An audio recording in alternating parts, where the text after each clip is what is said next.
नमस्कार प्यारे बच्चों, कैसे हैं आप? उम्मीद करती हूँ कि आप सभी अपने घरों में सुरक्षित होंगे।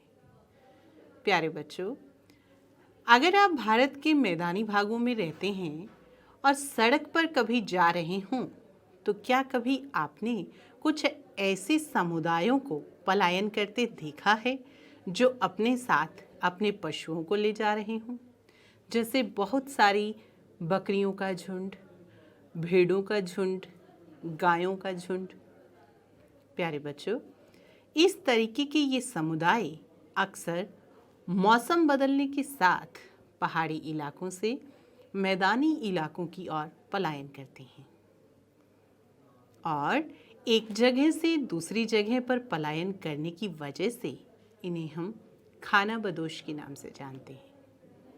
प्यारे बच्चों, कभी कभी आपने पुरानी फिल्मों या नाटकों में जंगल के भीतरी भागों में रहने वाले लोगों की जिंदगी को भी देखा होगा, जिन्हें अक्सर जनजातियों के नाम से जाना जाता है। और आप सभी, मैं भी उसमें शामिल हूँ, हम जहाँ पर रहते हैं, जहाँ हमारा घर होता है, उसे हम अपना स्थायी निवास मानते हैं। क्यों मानते हैं भला? क्योंकि हम वहाँ रहते हैं, स्थायी तौर पर रहते हैं। प्रिय बच्चों, आज का जो हमारा विषय है वो भी इन्हीं से जुड़ा हुआ है। प्यारे बच्चों, आज हम कक्षा 7 के इतिहास की पाठ्य पुस्तक का अध्याय जनजातियाँ, खानाबदोश और एक जगह बसे हुए समुदाय पढ़ेंगे और जानेंगे कि किस तरीके से खानाबदोश लोग, जनजातीय लोग अपना जीवन यापन करते हैं। इसके साथ साथ एक जगह पर टिककर रहने वाले लोगों की ज़िंदगी के बारे में भी हम पढ़ेंगे। तो आइए शुरू करते हैं ये रुचिकर अध्याय। प्रिय बच्चों, पिछले कुछ अध्यायों में आपने देखा कि किस तरह से राजनीतिक, सामाजिक और आर्थिक परिवर्तन भारतीय क्षेत्रों में हुए। आपने ये भी जाना कि अलग अलग किस्म के समाज अलग अलग तरीकों से कैसे विकसित हुए। ऐसा क्यों हुआ, यह समझना बहुत ज़रूरी है। इस महाद्वीप के बड़े हिस्से में समाज वर्ण के नियमानुसार पहले से ही विभाजित था। ब्राह्मणों द्वारा सुझाए गए ये नियम बड़े बड़े राज्य के राजाओं द्वारा स्वीकार किए गए। इससे उच्च और नीच और अमीर और गरीब के बीच फासला बढ़ता गया। प्यारे बच्चों, इस समाज से परे एक और समाज था जिसे जनजातीय समाज के नाम से जाना जाता था। जनजातीय समाज क्या था? उपमहाद्वीप में कई ऐसे समाज थे जो ब्राह्मणों द्वारा सुझाए गए सामाजिक नियमों और कर्मकांडों को नहीं मानते थे और न ही असमान वर्गों में विभाजित थे। ऐसे समाजों को जनजातीय समाज कहा जाता था। प्रत्येक जनजाति के सदस्य नातेदारी के बंधन से जुड़े होते थे। कई जनजातियां खेती से अपना जीविका उपार्जन करती थी। कुछ दूसरी जनजातियों के लोग शिकारी, संग्राहक या पशुपालक थे। प्राय वे अपने निवास स्थान के प्राकृतिक संसाधनों का पूरा इस्तेमाल करने के लिए इन गतिविधियों का मिला जुला रूप अपनाते थे। कुछ जनजातियां खानाबदोश थी। प्यारे बच्चों, खानाबदोश शब्द का अर्थ समझते हैं।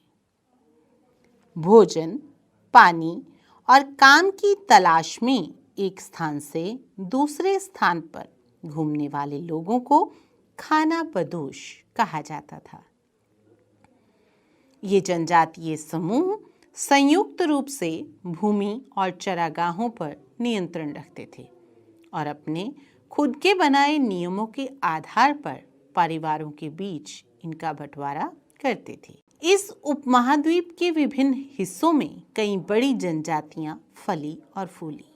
सामान्यतः ये जंगलों, पहाड़ों, रेगिस्तानों और दूसरी दुर्गम जगहों पर निवास करती थी। कभी कभी जाति विभाजन पर आधारित अधिक शक्तिशाली समाजों के साथ उनका टकराव होता था। कई मायनों में इन जनजातियों ने अपनी आज़ादी को बरकरार रखा और अपनी अलहदा संस्कृति को बचाया। लेकिन जाति आधारित और जनजातीय समाज दोनों अपनी विविध किस्म की ज़रूरतों के लिए एक दूसरे पर निर्भर भी रहे। टकराव और निर्भरता के इस संबंध ने दोनों तरह के समाजों का धीरे धीरे बदलाव का काम भी शुरू किया। प्रिय बच्चों, आइए अब जानते हैं जनजातीय लोग कौन थे। समकालीन इतिहासकारों और मुसाफिरों ने जनजातियों के बारे में बहुत कम जानकारी दी है। कुछ अपवादों को अगर छोड़ दें तो जनजातीय लोग भी लिखित दस्तावेज नहीं रखते थे। प्यारे बच्चों, बहुत समझने वाली बात है कि इन जनजातीय लोगों का कोई भी इतिहास लिखित रूप में उपलब्ध नहीं है, लेकिन समृद्ध रीति रिवाजों और वाचिक और मौखिक परंपराओं का वे संरक्षण करते थे। ये परंपराएं हर नई पीढ़ी को विरासत में मिलती थी। आज के इतिहासकार जनजातियों का इतिहास लिखने के लिए इन वाचिक परंपराओं का इस्तेमाल करते थे। जनजातीय लोग भारत के लगभग हर क्षेत्र में पाए जाते थे। किसी भी एक जनजाति का इलाका और प्रभाव समय के साथ साथ बदलता रहता था। कुछ शक्तिशाली जनजातियों का बड़े इलाकों पर नियंत्रण था। पंजाब में खोखर जनजाति, प्यारे बच्चों ध्यान से समझिएगा, इस जनजाति का नाम है खोखर जनजाति। 13वीं और 14वीं सदी के दौरान बहुत प्रभावशाली थी। यहाँ बाद में गख्खर लोग ज़्यादा महत्वपूर्ण हो गए। उनके मुखिया कमाल खान गख्खर को बादशाह अकबर ने मनसबदार बनाया था। मुल्तान और सिंध के मुगलों के द्वारा अधीन कर लिए जाने के बाद लंगाह और अरघुन लोगों का प्रभुत्व अत्यंत विस्तृत क्षेत्र पर था। उत्तर पश्चिम में एक और विशाल और शक्तिशाली जनजाति थी जिसका नाम था बलोच। ये लोग अलग अलग मुखियों वाले कई छोटे छोटे कुलों में बटे हुए थे। पश्चिमी हिमालय में गडरियों की एक जनजाति थी। प्यारे बच्चों, गडरियों का मतलब समझते हैं आप? जो भेड़ बकरियां चराती हैं और अक्सर ये पहाड़ी इलाकों में रहते हैं और ज़्यादा ठंड की स्थिति में मैदानी इलाकों की ओर कूच कर जाते हैं। उपमहाद्वीप के सुदूर उत्तर पूर्वी भाग में भी नागा, अहोम और कई दूसरी जनजातियों का पूरी तरह से प्रभुत्व था। मौजूदा बिहार और झारखंड के कई इलाकों में 12वीं सदी तक चैर और सरदार शाहियों का उदय हो चुका था। बादशाह अकबर के प्रसिद्ध सेनापति राजा मानसिंह ने 1591 में चैर लोगों पर हमला किया और उन्हें परास्त कर दिया। उन्हें लूटकर अच्छा खासा माल इकट्ठा किया गया, लेकिन वो पूरी तरह अधीन नहीं बनाए गए। औरंगजेब के समय से मुगल सेनाओं ने चैर लोगों के कई किलों पर कब्जा किया और इस जनजाति को अपना अधीनस्थ बना लिया। इस क्षेत्र में रहने वाली महत्वपूर्ण जनजातियों में मुंडा और संथाल थे। यद्यपि ये उड़ीसा और बंगाल में भी रहते थे। भीलों की बड़ी जनजाति पश्चिमी और मध्य भारत में फैली हुई थी। 16वीं सदी का अंत आते आते उनमें से कई एक जगह बसे हुए खेतीहर और यहाँ तक कि जमींदार बन चुके थे। तब भी भीलों के कई कुल शिकारी संग्राहक रहे। मौजूदा छत्तीसगढ़, मध्य प्रदेश, महाराष्ट्र और आंध्र प्रदेश के गौंड लोग भारी तादाद में फैले हुए थे। प्रिय बच्चों, सामने जो चित्र दिखाई दे रहा है उसमें भील लोग दिखाई दे रहे हैं जो अक्सर रात को शिकार करने के लिए निकला करते थे। प्यारे बच्चों, आइए अब जानते हैं खानाबदोश लोगों के बारे में। जैसे कि अध्याय शुरू करते वक्त मैंने आपको बताया था कि कुछ खास जनजातियां जैसे बंजारे, गडरिये अपने जानवरों के साथ मौसम के अनुरूप एक स्थान से दूसरे स्थान पर घूमते रहते हैं, उन्हें खानाबदोश कहते हैं। खानाबदोश चरवाहे अपने जानवरों के साथ दूर दूर तक घूमते थे। उनका जीवन दूध और अन्य पशुचारी उत्पादों पर निर्भर था। वे खेतीहर गृहस्थों से अनाज, कपड़े, बर्तन और ऐसी ही चीज़ों के लिए ऊन, घी इत्यादि का विनिमय भी करते थे। प्रिय बच्चों, विनिमय शब्द में उलझना नहीं है। विनिमय का अर्थ है कुछ देकर दूसरी वस्तु ले लेना, अर्थात बदलाव करना। पैसे देकर सामान खरीदने से पहले भारत में वस्तु विनिमय परंपरा लागू थी। कुछ खानाबदोश अपने जानवरों पर सामानों की ढुलाई का काम भी करते हैं। एक जगह से दूसरी जगह आते जाते वे सामानों की खरीद फरोख्त भी करते हैं। बंजारा लोग सबसे महत्वपूर्ण व्यापारी खानाबदोश थे। उनका कारवा टांडा कहलाता था। प्यारे बच्चों, टेलीविज़न पर बहुत सारे पिक्चर्स और बहुत सारे नाटकों में आपने बंजारा लोगों की ज़िंदगी को देखा होगा। ये लोग बैलगाड़ियों पर एक स्थान से दूसरे स्थान पर अनाज, माल या स्वयं निर्मित किए गए लोहे के सामान की ढुलाई भी करते हैं। सैन्य अभियानों के दौरान यही बंजारा लोग मुगल सेना के लिए खाद्यान्नों की ढुलाई का काम किया करते थे। ये पशुचारी जनजातियां मवेशी, घोड़े जैसे जानवरों को पालने पोसने और संपन्न लोगों के हाथ उन्हें बेचने का काम भी करते थे। छोटे मोटे फेरीवालों की विभिन्न जातियां भी एक गांव से दूसरे गांव का भ्रमण किया करती थी। ये लोग रस्सी, सरकंडे से बनी चीज़ें, फूस से बनी चटाई, मोटे बोरे जैसा माल बनाते और बेचते थे। कभी कभी भिक्षुक लोग भी घुमंतू सौदागरों का काम करते थे।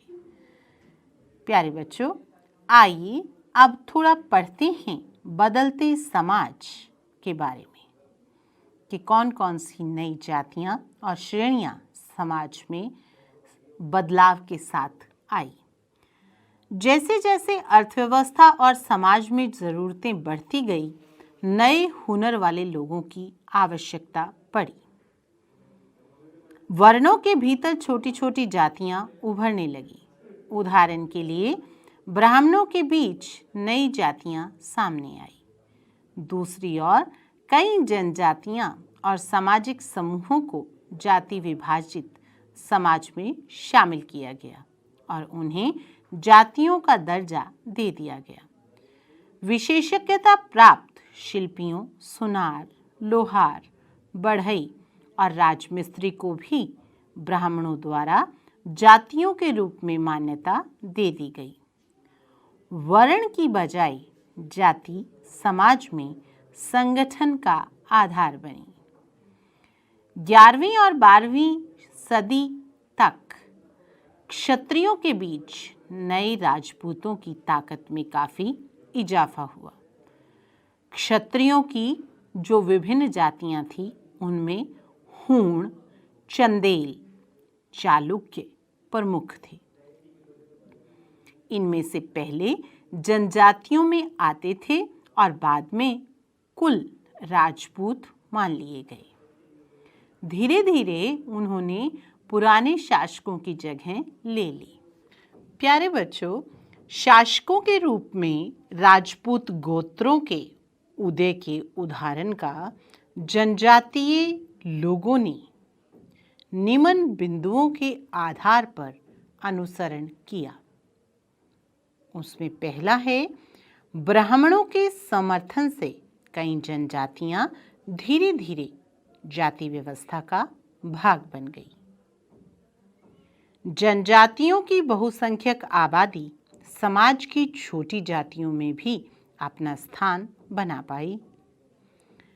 और तीसरा, पंजाब, सिंध और उत्तर पश्चिमी सीमावर्ती शक्तिशाली जनजातियों ने पहले ही इस्लाम को अपना लिया था, इसलिए वे जाति व्यवस्था को नकारती रही।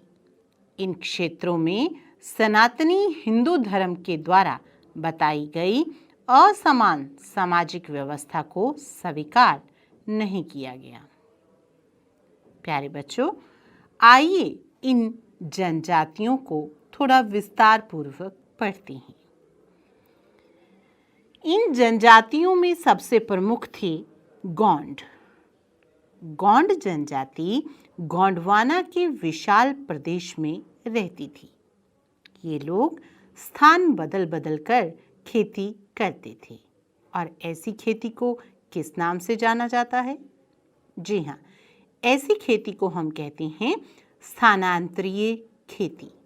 यानी किसी वन प्रांत के पेड़ों और झाड़ियों को पहले काटा या जलाया जाता है, उसकी राख में ही फसल बो दी जाती है और जब यह जमीन अपनी उर्वरता खो देती है तब जमीन का कोई दूसरा टुकड़ा साफ कर लिया जाता है।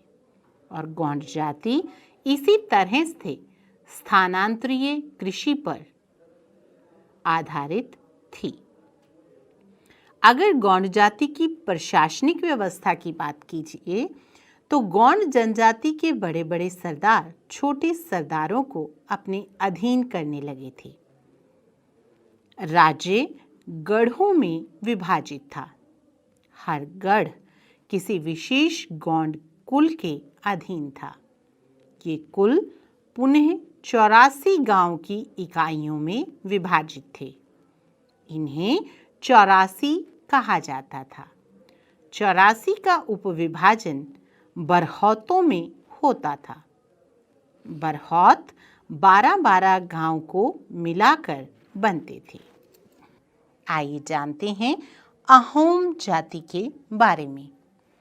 अहोम लोग आधुनिक म्यांमार, जिसे बर्मा के नाम से भी जाना जाता है, 13वीं सदी में ब्रह्मपुत्र घाटी में आकर बस गए थे। उन्होंने भूस्वामी लोगों की राजनीतिक व्यवस्था का दमन करके वहां अपना राज्य स्थापित किया। अहोमों ने सन 1523 में चूंटियों और सन 1581 में कौच हाजों के राज्य को हराकर अपने राज्य में मिला लिया। उन्होंने अपने राज्य के विस्तार के लिए आग्नेय अस्त्रों का प्रयोग किया। सन 1662 में उन पर मुगलों ने मीर जुमला के नेतृत्व में आक्रमण किया। इसमें अहोम लोगों की हार हुई। प्यारे बच्चों, अगर अहोम राज्य की विशेषताओं की बात करें तो अहोम राज्य की विशेषताएं सामने दी गई हैं। सबसे पहली विशेषता, यह राज्य बेगार पर निर्भर था। जिन लोगों से राज्य जबरन काम लेता था उन्हें पाइक कहा जाता था। दूसरा, अहोम राज्य में एक जनगणना की गई थी। सघन जनसंख्या वाले क्षेत्रों से लोगों को कम जनसंख्या वाले क्षेत्रों में स्थानांतरित किया गया। इसके कारण अहोम कुल टूट गए। प्रत्येक गांव को अपनी बारी के समय बेगार के लिए पाइक भेजने पड़ते थे।